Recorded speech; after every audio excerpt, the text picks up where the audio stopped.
What's going on, everybody? Average Arcader here, and welcome. I've been joined by my good friend Redstone Scientist. Why don't you go ahead and introduce yourself, Redstone?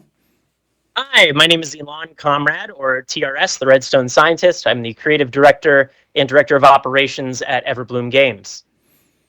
Thank you so much for joining me today. Thank you for having me. You guys are awesome. If you guys are friends of the channel, you will know that I've played a lot of their games. I am a very big fan of theirs.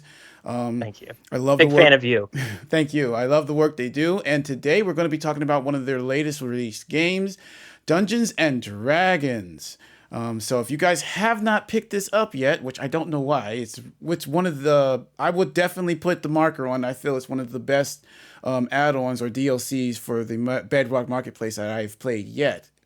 So I would definitely think about picking it up if you guys are looking for something new to play. It's 100% worth it. If you haven't catched any of the videos of my live stream, not my live stream, but my Let's Play of it, I would definitely go recommend checking that out and then going to pick it up. But today, Redstone has joined us to talk a little bit about the game. So let's first start out by asking, how did all this get started? I can't really go into the initialization of the project really, but I can talk about the initial creative process. Gotcha. Which is that we knew that we were working with Wizards of the Coast, and they basically what they told us is, don't make a D&D simulator. Other than that, like, because Baldur's Gate 3 is doing that. Other than that, do whatever you want, and don't worry about like doing something wrong. We'll tell you if you do something wrong. And that was really, really great as a partner to hear that from an IP, because you never get that kind of freedom. And basically, we said, okay, well, we have really free reign to make what we want to do. Let's think about what are the main pillars of D&D, and we looked at combat and storytelling and role playing and all these things, and we sacrificed some areas in order to focus more on other areas. As you know, storytelling is the main focus of our studio and always has been. It's one of our the pillars of our philosophy. So while we sacrificed a little bit on the branching narrative and the character customization aspects, we were able to really focus hard on a story to be told. One of the said I was going to mention an anecdote from the early days of the marketplace. The marketplace was still really early on, and there were only a handful of partners, probably like under 100 people involved in total. And not just partners, but 100 people, like including the people in the teams. And the first meetup that they did was in London. And we went there, a couple of us at Everbloom went there, and we were talking with Moshe, who used to be on the content review team, map maker himself. We were talking with him about, at the time, 990 mine coins was like, oh, wow, shooting a little bit high there, aren't you? No, remember that? And so we were discussing the possibility of like, oh, well, as Minecraft continues getting better and better, what would be, what would we imagine we could sell for $10? Somebody said, like, what could you sell for $10? And basically the consensus was, because at the time we were all like, oh, it's pretty amazing people will pay for anything in Minecraft at all, no matter how cheap it is, before we really saw the potential here. And so we're saying, well, what would be $10? Basically the consensus among the group was, oh, well, in order to get somebody to pay $10 for a Minecraft map, you'd have to remake Skyrim in Minecraft. And we started talking legitimately about it. It was like, oh, well, yeah, you'd have to have an RPG kind of element. It'd definitely have to be a story with like strong characters. You need to really establish it as, a strong game that could stand alone. And we all kind of laughed it off as like, could you imagine spending that much money? Could you imagine spending that much time on such a thing for work and charging for that? Then people would buy it. And here we are. I mean, yeah, we've definitely come a long way since the beginning of the marketplace. Yeah. So you said they gave you free range. You're right. That is very, very, very odd. You never see that, especially from such a big company. I've from my interviews, not just with you, but many of the other big creators on the marketplace, I've never heard them say they had free range. Yeah, so they were so wonderful to work with, such wonderful people. There were basically kind of essential things that made D&D what it is, certain terminology we had to stick with. For example, when we were designing Vair the Golden Dragon, there was a discussion about there was a particularly painful moment where we had to redo the texture from scratch because there was an issue with, like, I don't remember exactly what it was. I think it was like the whiskers or whatever you call it, sort of the Fu Manchu that he has, Yeah. where basically they were like, oh, well, dragons in D&D have this sort of anatomy. It was important to have the claws on the corners of the wings. That was kind of the most specific thing we ever got. Everything else was kind of like just us checking in. Hey, this is our understanding of the lore. Would you agree that this is accurate?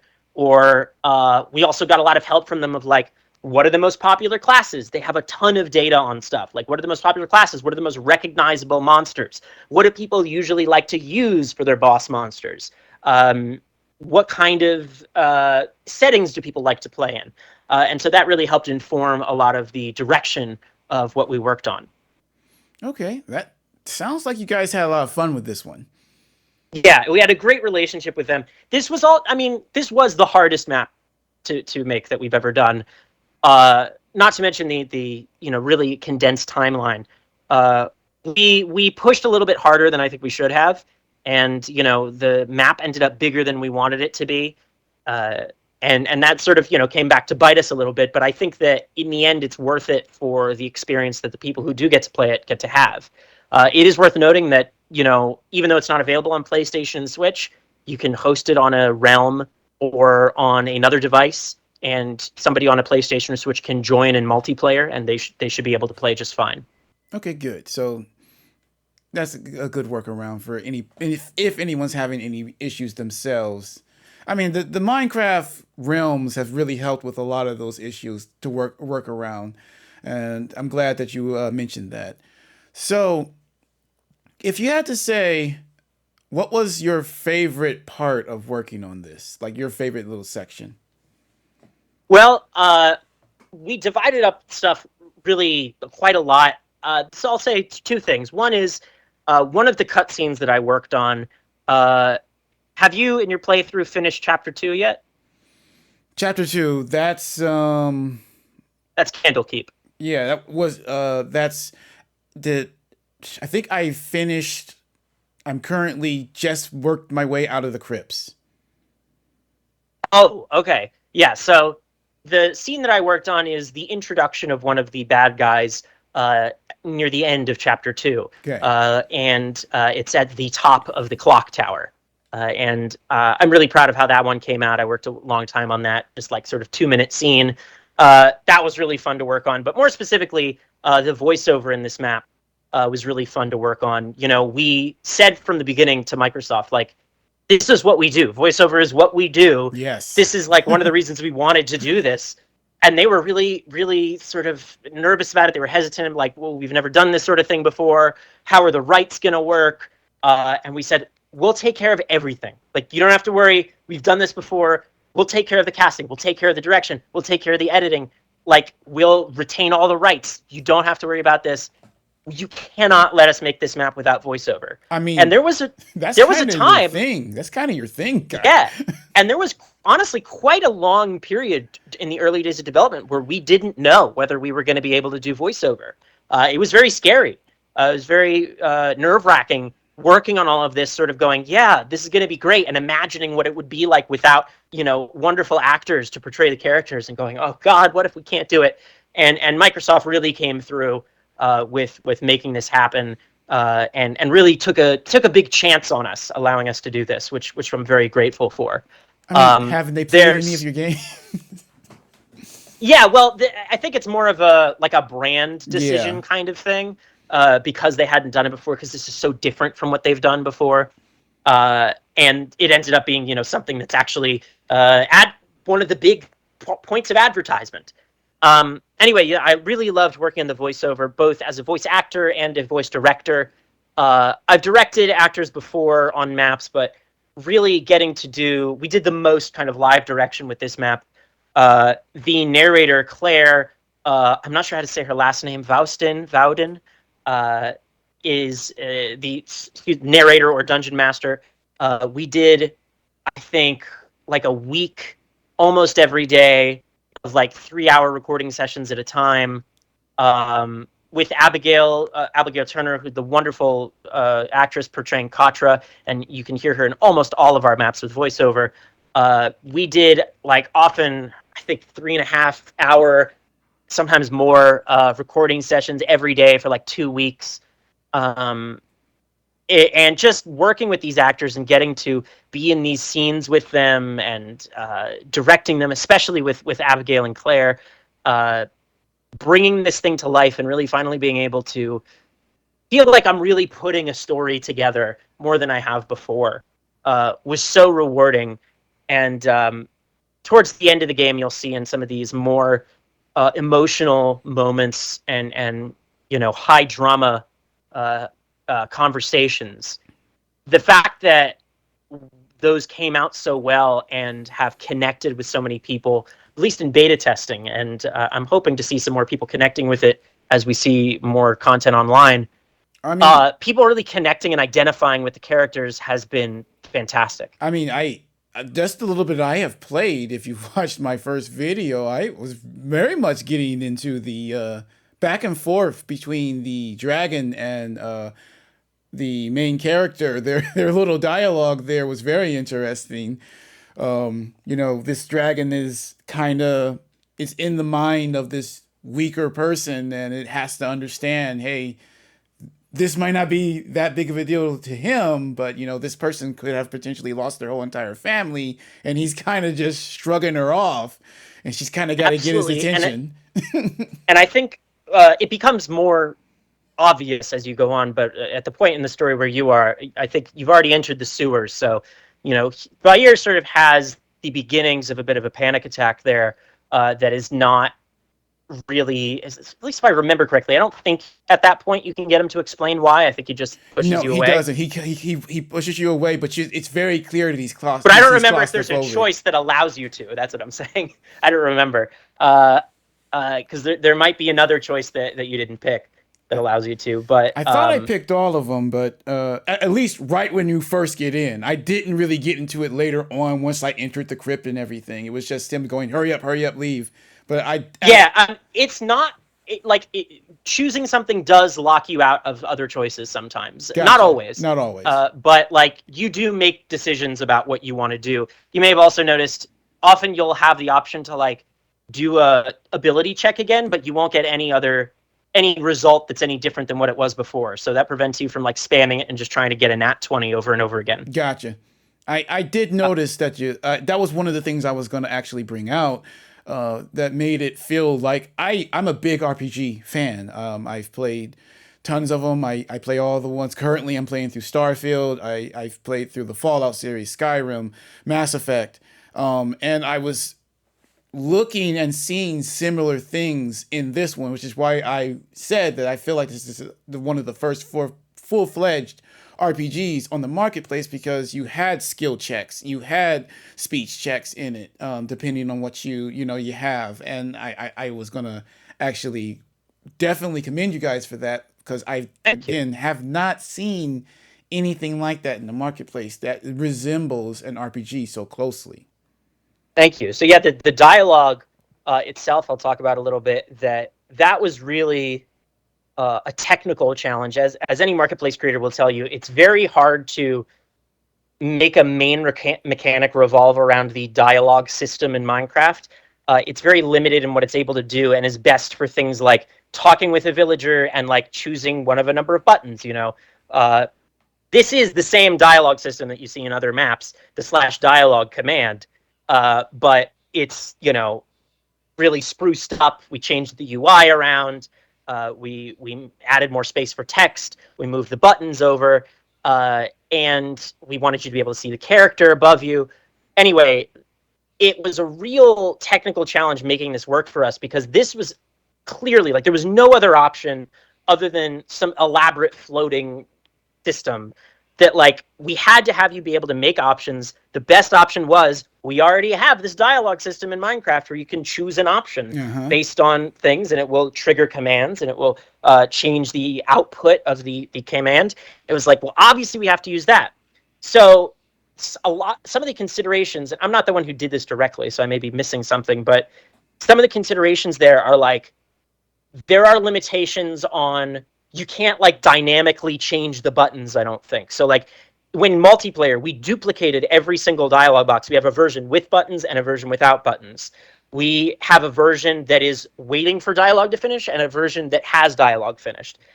We had to have all these different special cases for what if the game crashes, and what if you leave the game and come back? How do you get back into dialogue?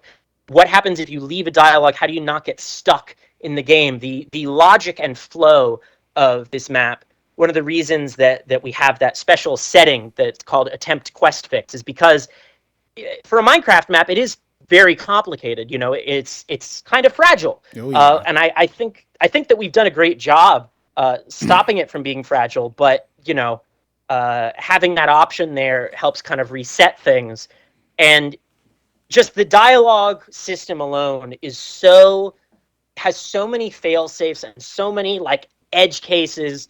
That took so much time, just reworking the dialogue system, figuring out how do we actually make this reliable enough to build a whole map around it. And very very happy you did that, because as you know, I very much connect with maps that take the time to actually have verbal dialogue.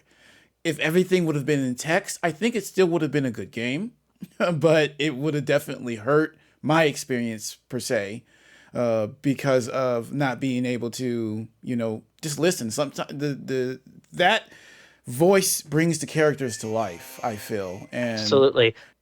yeah, because as you said, you guys put a lot of work into the that dialogue, and I know that.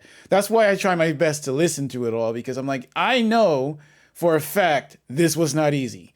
So they Yeah. did I try my best to cover all of it. At the same time, I am trying to role play. So And you know, we have a huge, like, I mean, every actor for the most part plays more than one character, often many characters. And we have, not for a video game in general, but for a Minecraft map, huge cast. In fact, there are actually maybe 10 or 11 actors that were unable to be included in the final product due to various cuts. Unfortunately, they're still waiting for their time to shine. Maybe someday we'll see that. But I think we had a cast of like 25 people, uh, including the stuff that didn't make it. And so it was amazing bringing this group of people together and making um, making this all work. so how many characters did you voice? Because I could have sworn I've heard your voice in there a couple times. Oh, 15 probably. I think we have 98 characters or 89 characters total, Holy moly! voiced Is characters. that Yeah. the most characters you've had in a? Oh, for sure, by far. Well, sorry. To be fair, that's 89 including all of the cut stuff. So I think probably it's more like 50. But still, that's a lot. Yeah, that's definitely a lot. Like I said, your add-ons. Well, I don't like to call them just add-ons. Your games have Thank progressively you. gotten bigger and bigger and bigger as you've gone. I promise you, it's unintentional. I don't want to be doing that. And I love it. That's don't stop. You want to keep growing. we Yeah. that one of the biggest problems I've Listen, had. I'm already calling it. I'm promising you, this is the biggest thing we will ever do in Minecraft. That's please hold me to that. We're not doing anything bigger than this. I don't look. Trust me. We love it. We want more of the big stuff. we Yeah, I know you do. That's like one of the biggest things I always say. I'll play one of yours or say one of game mode ones, and I'll be like, "This was awesome." The only downside is I want more of it. So, but no, definitely. I was when I was playing through it. I'm like I said, I said, that's Redstone. I'm like, I've gotten good at of catching his different characters. I'm like, that's got to be Redstone. Oh, I bet there's some you didn't catch though. Oh, I know. I don't catch them all, but I've gotten good at catching good chunks of them. But let's talk a little bit about the gameplay. What made you guys decide on a action based gameplay like attacking instead of turn based?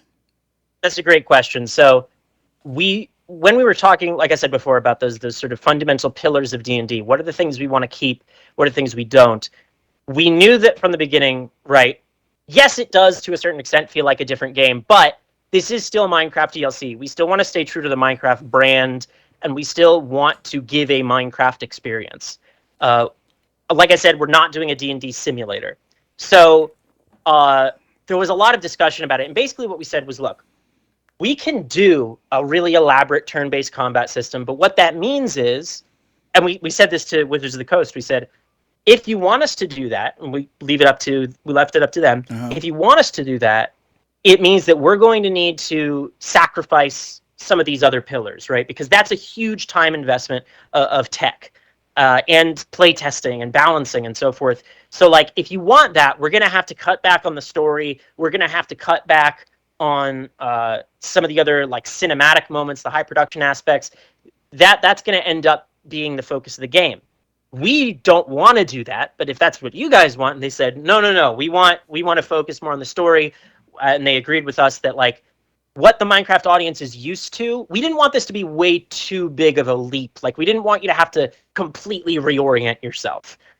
So while the combat is custom and it builds actually on a system that on a unreleased map, but we've teased it a couple of times in our Discord, we use the tech for that. It's a system that we call Claymore, which is a custom combat system. So all the damage, all the health, all of that is custom made, and it allows us to do interesting combat that has stuff like abilities and cooldowns and invulnerability frames for those who are familiar with those in old school games or modern games too. We have things like allowing different enemies to have different attacks.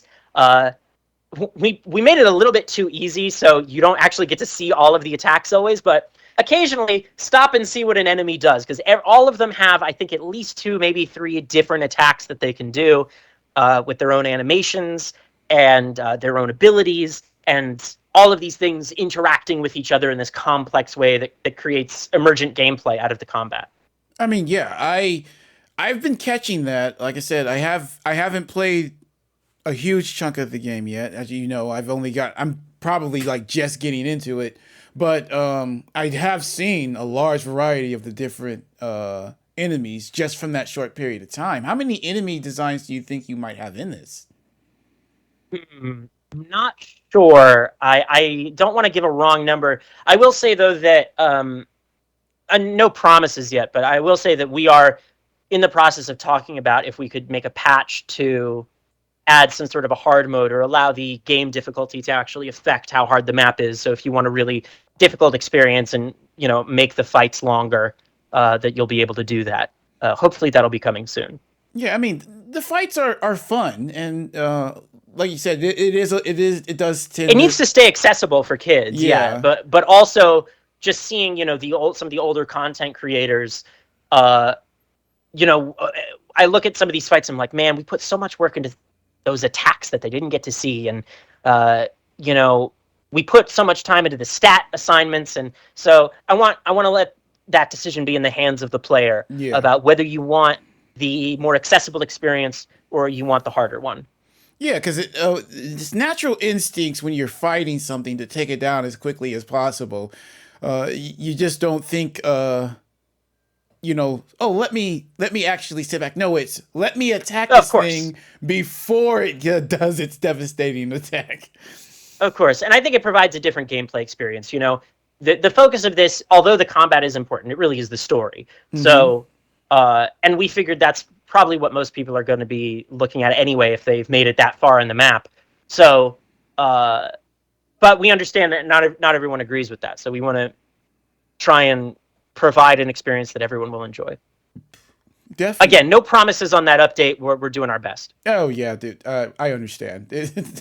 Like I said, it is something that would be cool to do. But if it's all about whether or not you can happen. You guys, lots of people are in the community for the most part. The Minecraft community understands how much work you devs do on these things. We try our best not to tear you guys apart.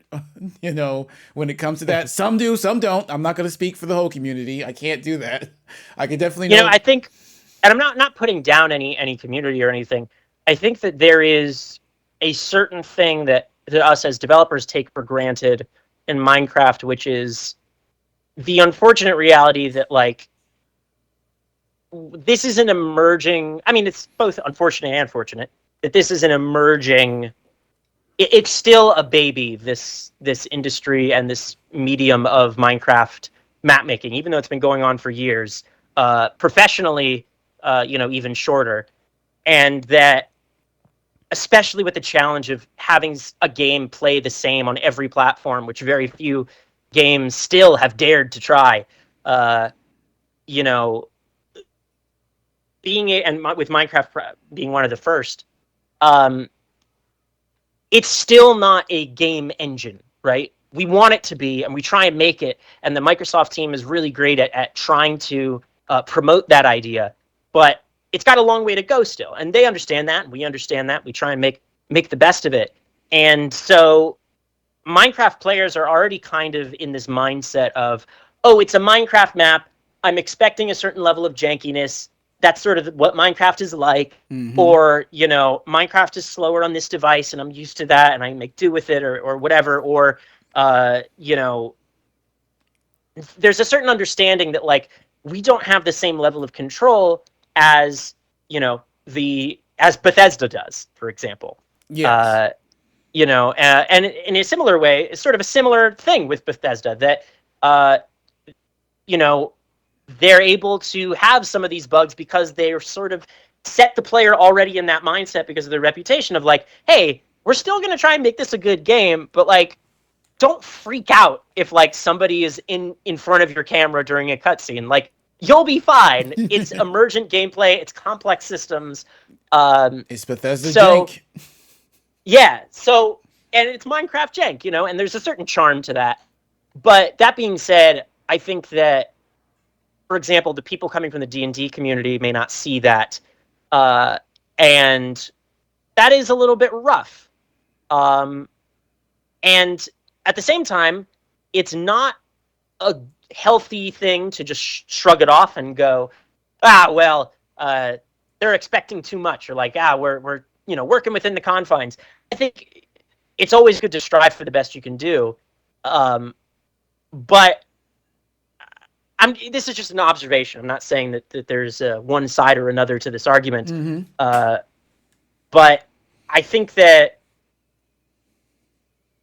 as Minecraft improves and as it gets more stable, and as content improves, we'll close that gap a little bit more. But as much as we want this to be its own game, it's not, and that's okay. It's still Minecraft, but it is our take on Minecraft and our take on Dungeons and Dragons, or what have you. Insert here.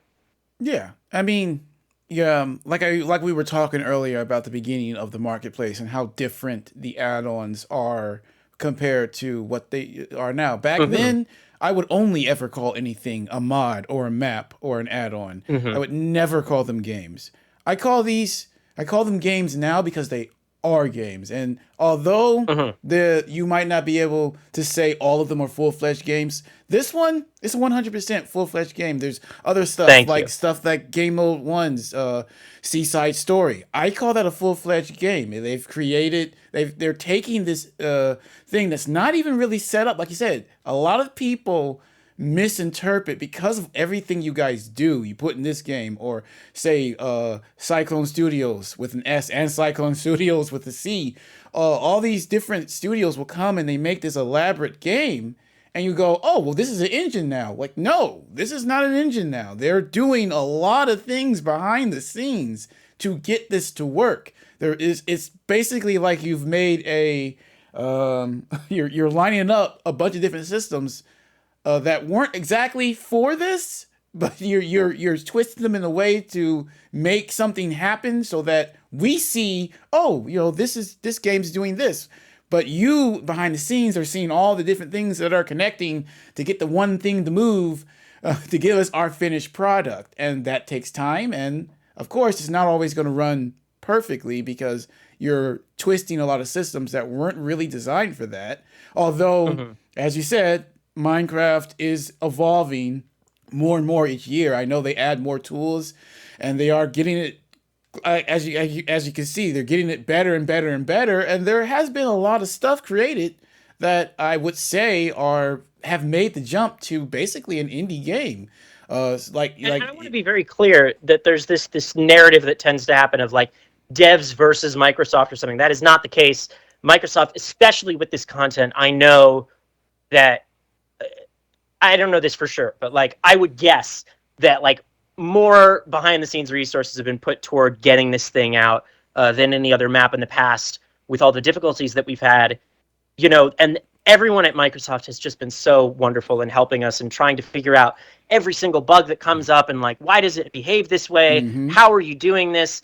We've had some great one-on-one help. We've had some great meetings where we met with a bunch of developers and like asked we sort of did a roundtable discussion about ways to improve it. It is not us versus them. We're all working together to try and make this thing the best it can be and to help elevate the platform. Yeah, I mean, we all know that. Just look at the results. Look at some of the stuff that's been coming out today. You could tell that they're definitely not using the same systems that they were using 10 years ago. So, you could definitely see that they've gone through. I mean, they've announced it. We know for a fact that every year more and more tools get added to the kit. And as a result, they're committed to that. Yeah. Yeah. As a result, these now games are getting bigger and more elaborate. And, we can call them games now because they are. And it's for some people, they just got to understand that progress has been made. Go back, look at the old stuff. It's out there. You can find it all online. Some people still play some of that old stuff. Look it up. See what people see where you've come from. A lot of times people are looking at the end result now and going, well, why isn't it, this over here? Well, that's a full-fledged engine. Aren't necessarily wholly wrong, right? We've all got to improve and do better. But yes, there is also that side as well. Yeah. Pay attention to the fact that you got to look at where you came from, not just where you're at. And I also, what was I saying? Give me a second.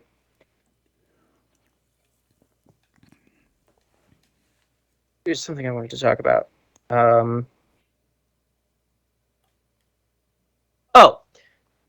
also want to add, though, that, we talk about how far it can go, and we've been hearing a lot of things like, oh, this is, a new standard for Minecraft maps, and what that sort of reminded me of a little bit is the discussion that was happening with Baldur's Gate 3, where people were saying, this is a new standard for RPGs, and everyone was coming out in the games industry saying, please, no, this is not a new standard.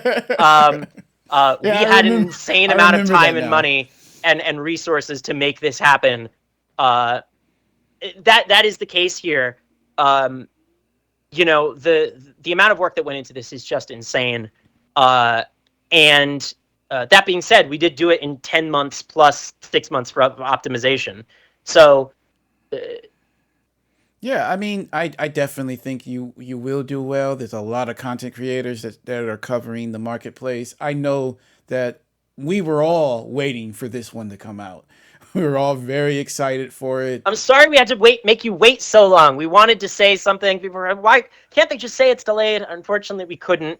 Don't ask me why, but it is. Yeah, we wanted to say something. Yeah, we get it. Like, again, I can't talk to the whole community, but I can definitely say a good chunk of the creators we were a little lost because we were like, well, what's going on? But at the same time, I'm like, because a lot of people were coming on to my videos and asked me, wait, when's that Dungeons and Dragons one coming out? And I'm like, I don't know, but I said they'll let us know, and because I figured, I said they might have had some technical issues they were working out. I said, who knows? With game development, we never know what's going on in the background. And when you're talking about small indie studios like you guys, I'm like, guys, it's like it's not Bethesda, it's not, BioWare. I'm like, they don't have this large, huge team that's going to be able to knock this stuff out real quick. They have a small team that's going to have to take their time.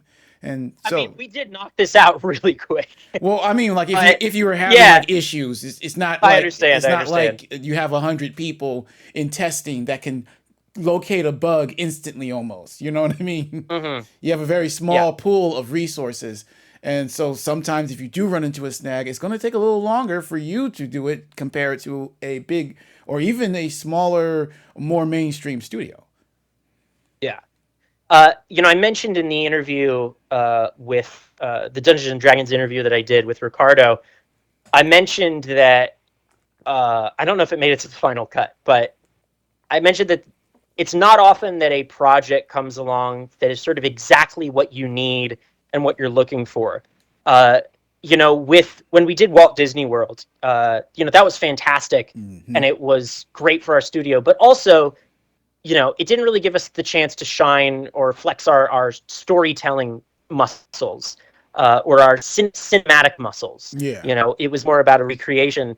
And so this came along and it sort of hit all of the points that our studio is about, where it's music and sound design and storytelling and characters and telling a meaningful story and saying something meaningful and you know large scale open world kind of things uh, and pushing the innovations of the game and custom combat, and it just sort of hit everything that we all wanted to do. You know what I mean? Oh yeah, for sure. Like I said, It is such an Everbloom project, yes, it if you is. will. That's exactly what I was saying to my in my head when I was playing through it for the first time. I was like, I said this is perfect for Everbloom. That's what they do. I said they're storytellers. Anytime I've reviewed or have covered any of your maps, I always say the same thing. I said if Everbloom, every single studio has the thing that they do. I said Everbloom, they're storytellers. They get really into creating the storytelling. The writing is normally good. The voice acting is top notch. I'm like, everyone has what they do well. I said storytelling is what Everbloom does well. So when I really started to play this and get into it, I'm like, okay, this is gonna be good because this is definitely their thing. Thank you. Yeah, I'm very excited for everyone to continue playing it. I was going to mention that uh, um, sorry, Go ahead, take your time. been a long day. Oh, I bet. Um, so storytelling, Everbloom. Um,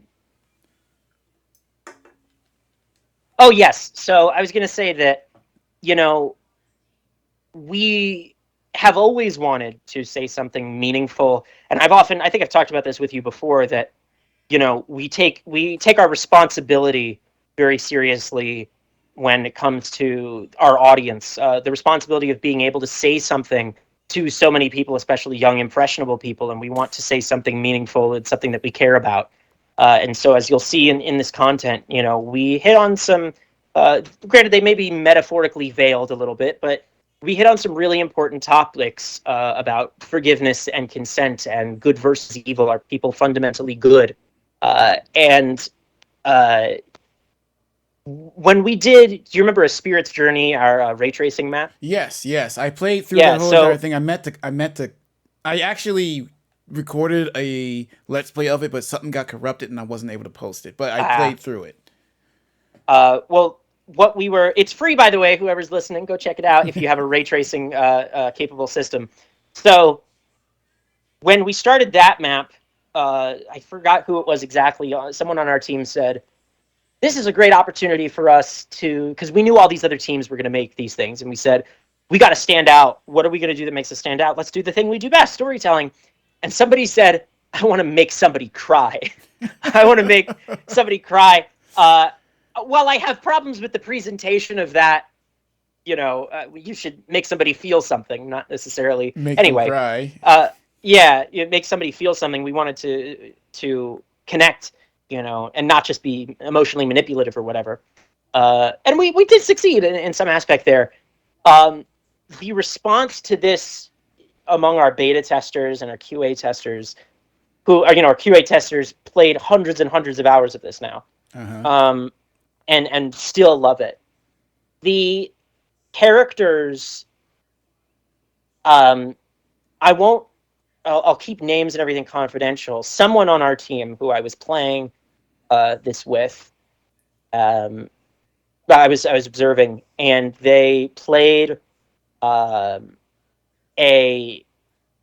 There's a moment. That was one of the more intense, dramatic moments toward the end of the game, uh, and we had to take a break because they were really getting emotional. And I said, you know, I'm taking my time to make this spoiler free. And I said, what's wrong? And do you want to talk about it? And they said, I really connect with what Katra is feeling here, and I'm paraphrasing, Yes. and I'm I really see so much of myself in this situation, and I've been in this hard situation before, and uh, something to the effect of this is making me feel seen, my situation. Mm-hmm. And that was such a beautiful moment for me. I mean, obviously, I felt for the person, but um, seeing somebody be affected in not just any way, but a positive way, but being seen and being acknowledged was such a powerful emotional moment for me that I want to make sure not to take for granted as this thing is finally being released into the wild.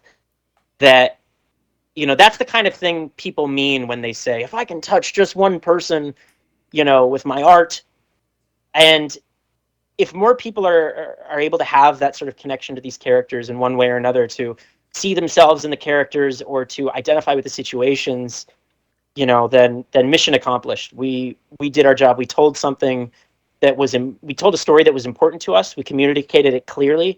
We kept somebody engaged through it, and we reached somebody. We touched somebody.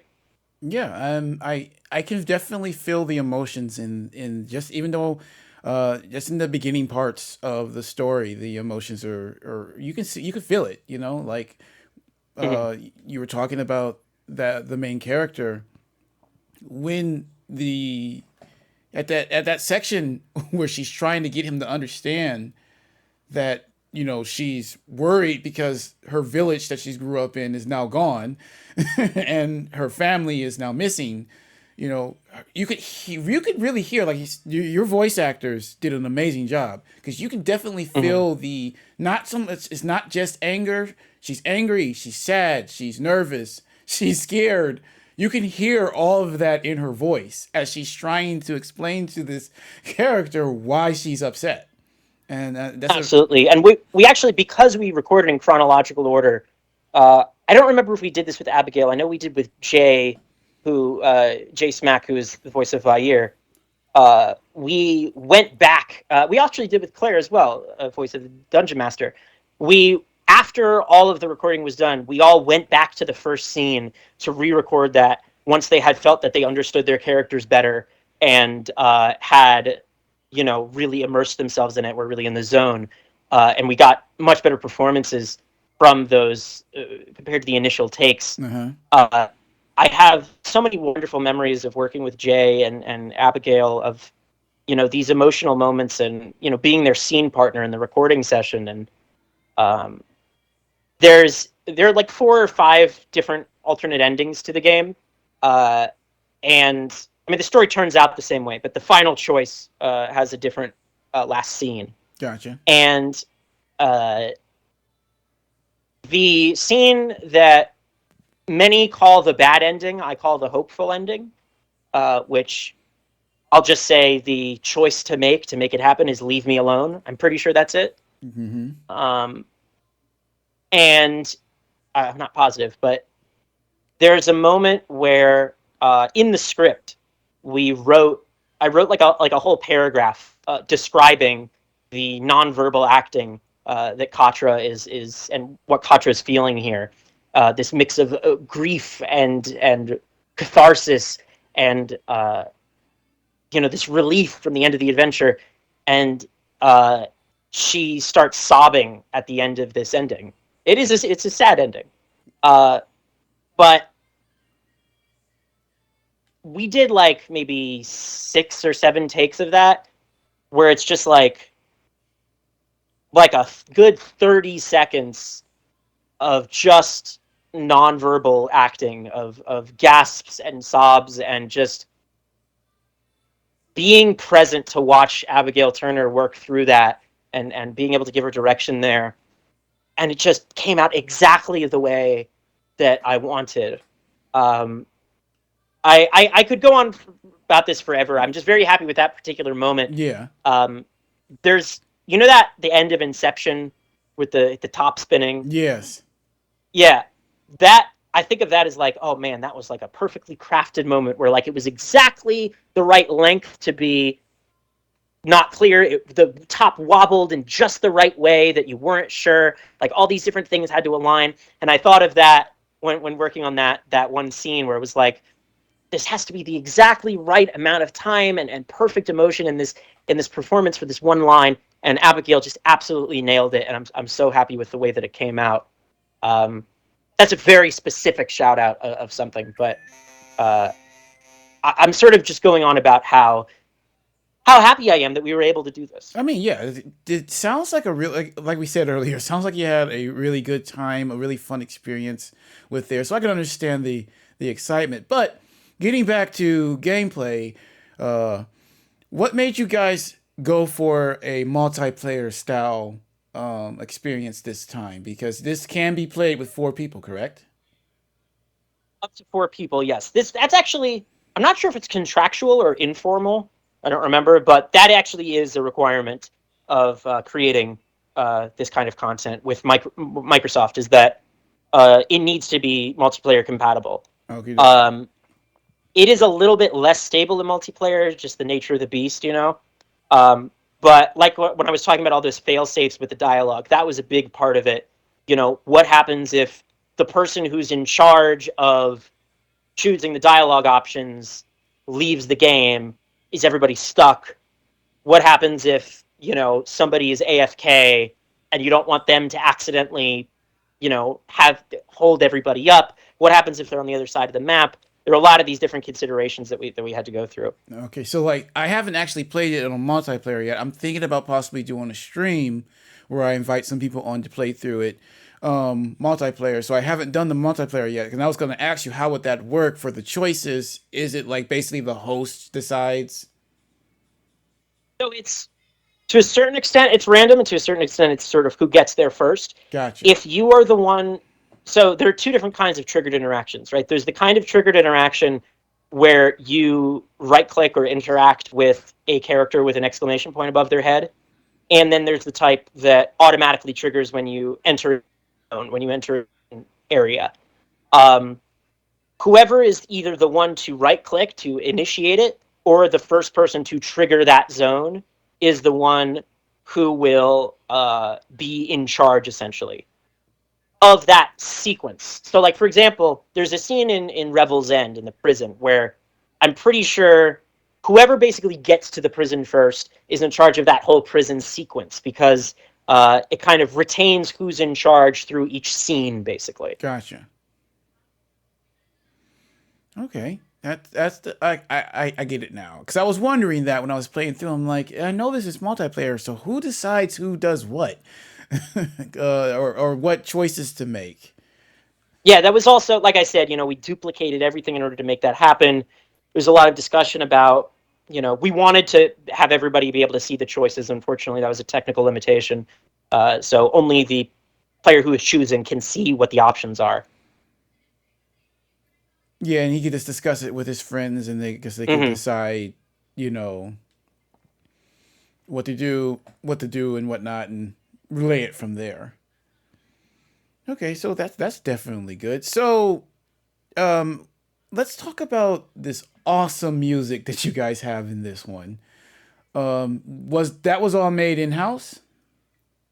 Absolutely. So, Kyle Martin, who is our audio lead, who did so many of the sound effects for this, along with the rest of our amazing audio team, um, Kyle Martin was although he is our employee, he was also subcontracted by Microsoft to write the soundtrack. And what's unique about that is normally, lots of other packs will get custom music or one or two tracks, or especially for the trailer.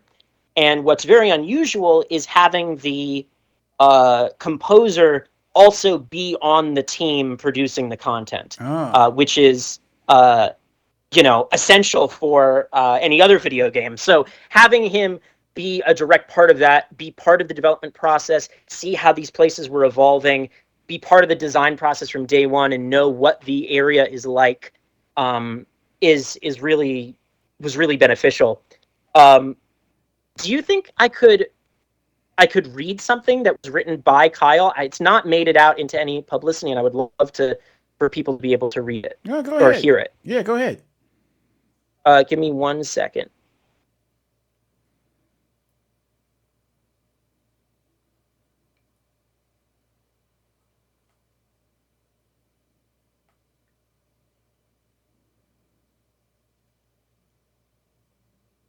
Okay, so this is a quote from Kyle Martin. We wanted to sort of have this in press somewhere. It didn't end up making it anywhere, but I really like what he wrote here. So he wrote, capturing the feel of D&D and Minecraft. I'm as someone who was entirely new to D&D, I knew actually nothing. I learned what an owl bear was through this project. I spent a lot of time reading about D&D so I could catch up on my knowledge. But for the music, I spent a long time listening and a long time thinking on how I wanted to go about writing music for a world that doesn't necessarily have a long history of pre-established music outside of what would normally be associated with the high fantasy genre. We're telling a story with this, and while I don't necessarily see my music as telling stories, I wanted it to augment ours. There was a track I wrote for previous project that honestly to this day is still my favorite thing I've ever written. The project never released and the music never saw a public release, but was still under my ownership. I structured the entire soundtrack to lead up to a rewritten version of this track, played as the very last piece of music you hear in the game. I use melodies throughout most of the other tracks that are taken as snippets from the final scene or are very similar in feel, but I never state the melody in full until the final seconds of the final track as a way of completing Katra's journey through music. To Hmm. combat my lack of knowledge of D&D, I turned to other high fantasy music and studied intensely. I already consider it one of my best genres to write in, but not wanting to disappoint fans with my lack of knowledge, I took to researching these areas in depth. I thought about the essence of a game where you're the main character on your own adventure, where the friends and enemies you meet along the way will probably be completely different from another party's. How do you personify the feeling of the campaign? The locations I read about are very history, and to me, they were representative of characters. Why not personify the music through the towns and areas? Every area music has a few parts, a few shorter sections where melody and harmony play back and forth with each other as part of an ensemble, and one that always has a solo instrument feature supported by the rest of the ensemble. It's these solo sections to me that are the heart of the soundtrack. The lonely cello of Caer Dineval, complemented by the longing cello melody and the accompanying Icewind Dale, the violin and flute of Candlekeep, the interplay of the hammered dulcimer and ocarina and moonvines. These are just some examples, but personifying and giving each area a unique voice with solo sections, in my mind, allowing Faerun to speak really allow the soundtrack to shine and elevates the world to the next level. End quote. Very nice. And for the first time ever, a official Minecraft soundtrack is available on all music streaming platforms. You can get it on Spotify, Apple Music. Just look up Minecraft Dungeons and Dragons, and you can add the whole album to your playlists. Very nice. So he definitely he did a good job from what I've heard. That is absolutely amazing. Um, like I said, it definitely you can definitely see that he did put a whole lot of work into that. So thank you for reading that. I was actually that actually answered actually a lot of questions that I would have asked about the music just within that. So that was actually pretty cool. I'm glad. I'm glad I was able to get that somewhere. For sure, for sure. Okay, so we're getting close to about the cutoff time. As you know, I don't like to keep you for too long. I've been enjoying this. This is very fun interview. But to close us out, one of the last questions I wanted to ask you: what is your favorite class to play as in this game?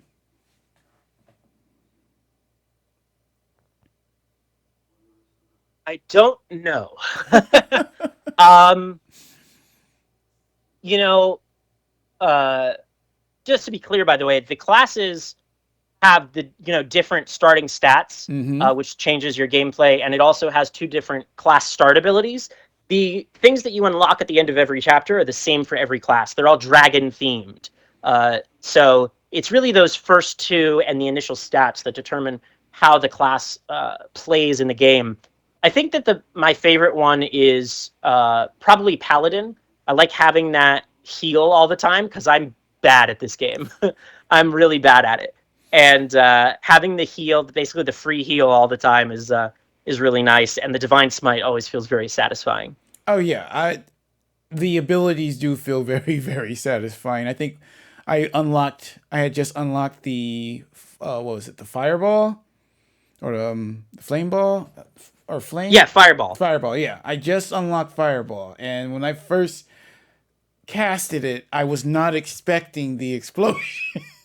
It's very satisfying. Yes, it is. It is quite very, very satisfying. I do plan on playing back through a couple more times with some of the other classes, simply because I do enjoy the game. So I'll definitely check those other ones out. But I actually started with Paladin because that's exactly what I felt too. I'm like, it has a healing ability, so I want to go with that one because I didn't know how good or bad I was going to Uh huh. be at the game. Right. Right. But yeah, definitely started with that one, and so far I am enjoying it. Well, I think we can cut it off there. Thank you so much, Redstone, for coming on. I do enjoy when we have are able to get you on the show. It's always fun to talk to you about the different projects that you guys are doing.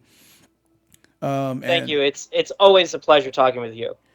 so, if there's anything you'd like to do or shout out anybody, go ahead before we close out.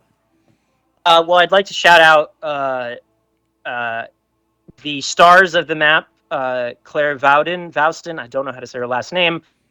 Who is the dungeon master, Abigail Turner, who is the voice of Katra, Jay Smack, who is the voice of Vair, uh, and Kyle Martin, who is the composer and audio lead on this pack, and the entire Everbloom Games team. If you want to check out more of our stuff, go to everbloom.games, or you can also join our Discord, everbloom.games/discord, and you can see some sneak peeks of other stuff, join our community. Um, we've got other stuff coming, and we've even got stuff coming outside of Minecraft someday. Oh, I can't wait for.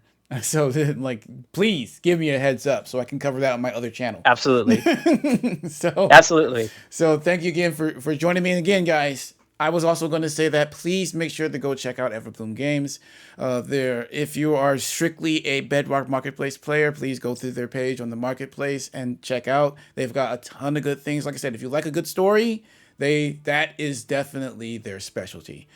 All right, guys, that's going to be it. And listen to the soundtrack on different streaming Oh, platforms. yep. Don't forget to check out the soundtrack. This is what you said. This was the first time a soundtrack would be available from the marketplace, right? Not from the marketplace, but from a first-party marketplace. I Gotcha. believe, I think Nox Crew may have at one point. I'm not positive. I don't want to be wrong about that. I'm not Uh, positive either, but I believe you are right. yeah, but this is the first time that it is officially a Microsoft Studios sponsored thing. Cool. Uh, so this is the first Minecraft soundtrack other than anything by C418 or Gotcha. C148. I'm drawing a blank. No problem. All right, guys. Thanks again for joining us. If you enjoyed the video, please make sure to leave a like, share, subscribe, and huge shout out to my channel members, Elijah, M4 Penguin, and Andrea. You guys are awesome. Thank you for supporting the channel. And definitely make sure to stay tuned for more content on Minecraft and more of these games that these awesome creators create. Okay, guys. Thanks again, Redstone, and I will see you guys next Thank time. you. Bye. Average Arcader out.